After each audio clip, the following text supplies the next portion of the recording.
Ja, čestitam, če gledate ta video, potem ste že zelo daleč, ne? Tam nekje okoli 4. letnika ali pa prej, ko se odločate za maturo. Danes si bomo pogledali spomladanski rok 2020. Vse te mature najdete na Republiškem izpitnem centru, ne? Mogoče bom dala celo link od spodaj, da lahko direktno dobite rešitve in pa tele pole. Zdaj, pri poklicni maturi je sestavljena iz 2 delov, 120 minut časa imate, kar je za moje pojme veliko preveč, ampak lahko po miru rešite in si pogledate, pa ste zagotovo imeli dovolj časa, kar pa tudi ni slabo. Ne? Zdaj, kaj so dovoljeno gradivo in pripomočki? Kandidat prinese nalivno pero ali kemični svinčnik, svinčnik, radirko, računalo in geometrijsko orodje. Zdaj, računalo je zaenkrat še tisti navadni kalkulator, ne sme biti simbolnega računanja, tako da to pazite, da ne boste prišli. In pa formule si lahko tudi pogledate, načeloma so ponavadi iste, vsake toliko časa. V izpitnem katalogu si pogledajte, no, mogoče se kakšna zamenja, načeloma so pa glavnina iste, tako da ko se učite, mogoče uporabljate formule, da vidite, kaj lahko uporabite, pa kaj ne. Po prvem delu reševanja se gre pa na drugi del, kjer si iz 3 nalog izberete 2 nalogi. In to je to. Zdaj pa gremo mogoče kar na prvo nalogo, ne. Tole so zdaj formule, ki jih lahko imate. Bomo se mogoče še vrnili kaj na formule, pa bomo to naredili.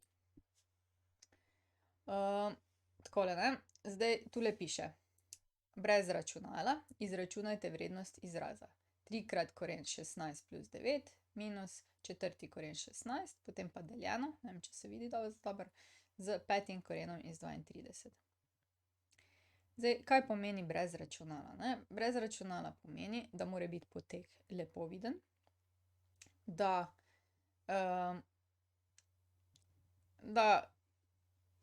vse cele rezultate morate izpisati in da ne dobite neke decimalne vrednosti, ampak s koreni in z vsem, kar pritiče temu.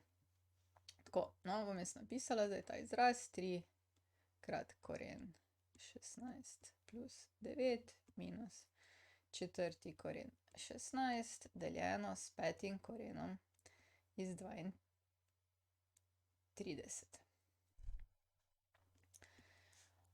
Zdaj tukaj vidimo, pod korenom moramo najprej sešteti in ne kar koreniti koren 16, se pravi 3 bomo prepisali, pardon, in potem 16 plus 9 sešteli, tako da dobimo koren 25 minus. No, zdaj pa korenjenje ima prednost pred deljenjem, zato lahko korenimo četrti koren iz 16.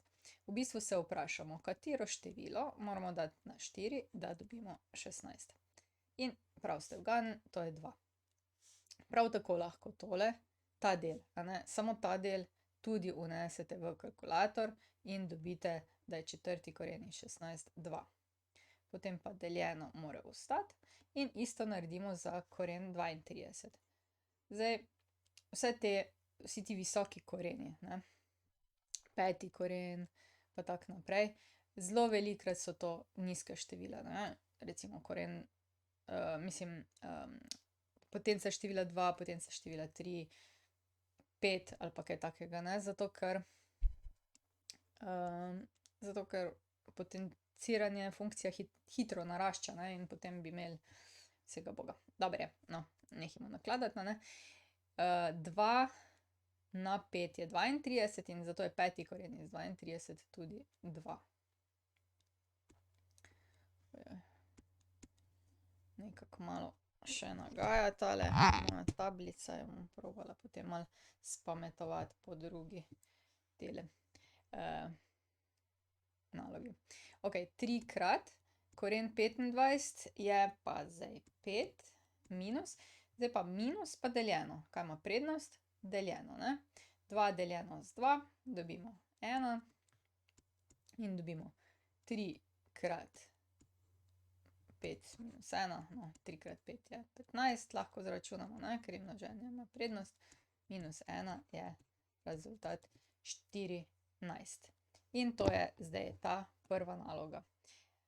Poglejmo še rešitve, če so v redu, ne.